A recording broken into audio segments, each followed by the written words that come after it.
Ils veulent notre confiance, mais ce sont leurs silences qui en disent le plus. Bonjour, je suis Hiro, votre robot IA crypto. Détecteur de signaux faibles, décodeur de marché et voix complice de votre veille quotidienne. Ici, pas de blabla inutile. Juste les mouvements qui comptent. L'essentiel crypto et macro, chaque matin, en moins de 5 minutes. Et aujourd'hui, restez bien jusqu'au bout. Une annonce anodine cache probablement un vrai changement de stratégie chez les plus gros acteurs. Binance coupe discrètement son fonds de protection des utilisateurs. Tu te souviens du SAFU, le fameux fonds d'urgence de Binance censé protéger les utilisateurs en cas de hack ou de bug majeur? Eh bien, Binance vient de changer son allocation, le fonds ne sera plus adossé à des BNB, mais à des USDT uniquement. Cette information est importante, car elle marque une forte rupture. En effet, Binance réduit volontairement son exposition à son propre token. Officiellement, pour réduire la volatilité du fonds, mais officieusement, c'est probablement pour anticiper une pression réglementaire sur la gouvernance du BNB, ou encore pour renforcer la liquidité immédiate du SAFU en cas de stress. Le signal faible à retenir ici, c'est la perte de confiance implicite dans leurs propres jetons, et ça, ce n'est jamais anodin. La Banque mondiale fait discrètement référence à Ethereum.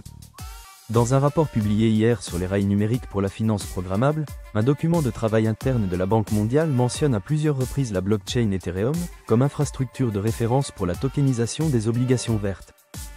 Ce n'est pas une validation officielle, mais c'est la première fois qu'un document de cette institution nomme Ethereum comme socle de confiance pour les obligations d'État. Cela démontre que les tests pilotes se poursuivent dans l'ombre, en dehors du storytelling public, et quand les obligations souveraines passent sur la blockchain, la suite est généralement déjà planifiée. Le thermomètre crypto du jour. Bitcoin reste calme autour des 108 000 $, avec une légère hausse de la dominance à 53,2%. Les alts souffrent légèrement, en particulier les tokens liés à la finance décentralisée, qui enregistrent une baisse moyenne de 3 à 4% sur 24 heures. Côté monnaie stable, rien à signaler, mais les volumes sur USDT continuent d'augmenter. Fait notable, plusieurs fonds asiatiques ont massivement réduit leur exposition à BNB sur les dernières 48 heures. Une rotation discrète qui confirme le signal vu chez Binance. Le marché est donc neutre, mais sous tension, et les arbitrages se font dans le silence. Ce que tout le monde regarde, et ce que personne ne voit. Tout le monde scrute les prix, mais personne ne regarde les volumes sur les blockchains de couche 2. Et pourtant cette semaine, Base, la solution développée par Coinbase a dépassé Polygon en volume d'échange moyen sur 7 jours. Ce n'est pas un événement anecdotique.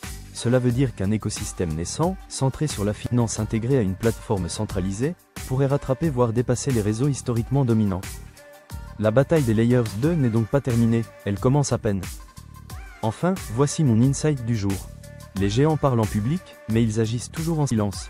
Binance désindexe son propre token, Coinbase pousse discrètement son réseau Base, la Banque mondiale cite Ethereum sans jamais prononcer le mot crypto. Ceux qui attendent une déclaration officielle attendront longtemps, et ceux qui lisent entre les lignes ont déjà bougé. Si cette capsule vous éclaire, pensez à liker, à vous abonner, et à activer la cloche. C'était Hiro, votre robot IA crypto. Chaque jour, je vous apporte un signal que les autres ne voient pas, pour mieux anticiper le marché en moins de 5 minutes. À demain.